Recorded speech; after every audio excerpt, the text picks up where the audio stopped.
The desert air was crisp and clear. The sun had been up for scarcely more than an hour. A rider dressed in the dusty clothes of a cowpuncher, faded blues and browns, and a big wide-brimmed gray hat, was making his way across the open mesa.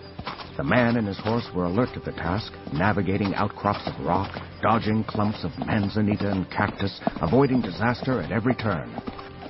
This way, boy. Come on. Hard riding came naturally to them both, and as long as the day remained cool, they enjoyed it. In another hour or so, when the heat of the sun became too great for most creatures to even crawl, they would have to slow up.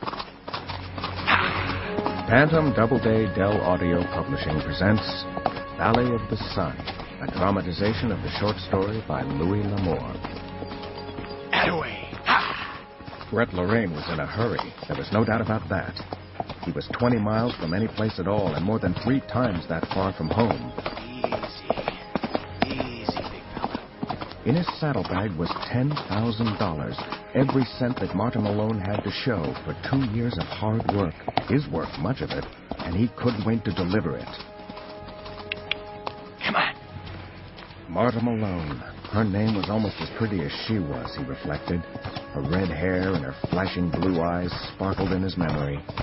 Marta had become owner of the Double M Ranch in the midst of a terrible dry spell. She had kept Lorraine on as a hand, though her stock was dwindling, and he stuck with her even when the money ran out. He had worked right through the drought, the worst anyone had ever seen in the Valley of the Sun. He had repaired her corrals and built an adobe barn. He had broken 15 wild horses, branded cattle, and kept the ranch going for months without any thought of reward. That's right. He had sold the horses locally, hired on hands for a drive, and delivered her cattle to market. And now he was heading home. Easy.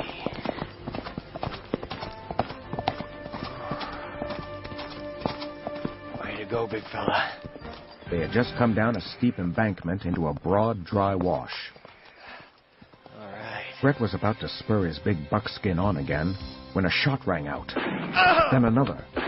His body jerked violently and his horse wheeled in fright. In that brief moment before he went down, Brett Lorraine thought he glimpsed 3 men sitting on horseback.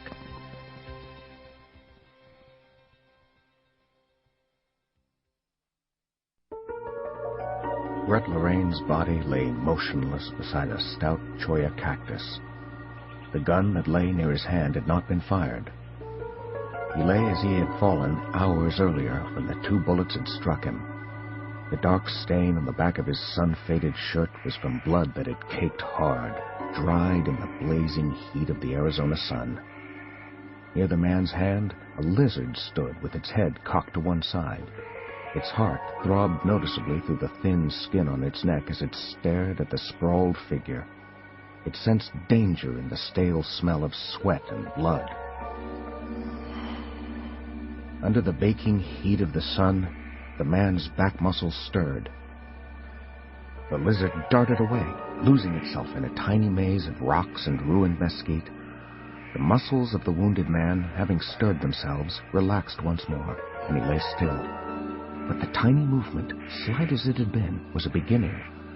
Little by little, as water finds its way through rocks, life began to trickle back into the man's body. Consciousness did not come so soon. His eyes were open a long time before he became aware of his position. At first, he merely lay there, his mind a complete blank.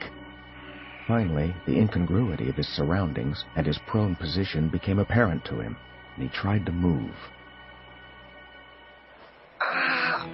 Searing pain shot through his body from the wound in his side. When he succeeded in rolling over, he lay still again for a long time.